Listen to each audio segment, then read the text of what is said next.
প্রতিভাকে কিভাবে নষ্ট করতে হয় বিশ্বের কোনো ক্রিকেট বোর্ড এটা না জানলেও বিসিবি খুব ভালো করেই জানে। আর জানে বিধায় কিভাবে তরুণ ক্রিকেটার যারা আছে তাদেরকে পিছন টেনে ধরতে হয়, কিভাবে গলা চেপে মেরে ফেলতে হয়।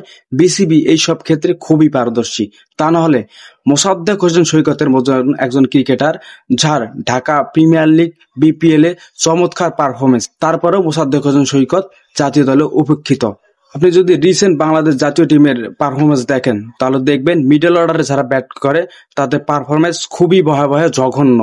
অথচ এই মিডল অর্ডারে খুব চমৎকার ভাবে মোসাদ্দেক হোসেন সৈকত ব্যাটিং করতে পারে, প্রয়োজনের তুলনায় বোলিংও খুব চমৎকার ভাবে করেন। তারপরে মোসাদ্দেক হোসেন সৈকত দিনের পর দিন বাংলাদেশ জাতীয় ক্রিকেট টিমে উপেক্ষিত। বিসিবি নির্বাচকরা তাকে চোখে দেখে না, কালো চশমা চোখে পরে ঘুরে বেড়ায়। মোসাদ্দেক হোসেনের পারফরমেন্স তাদের চোখে লাগে না। বাংলাদেশের প্রত্যেকটা ক্রীড়াক্ষেত্রে সিন্ডিকেট চলতেছে।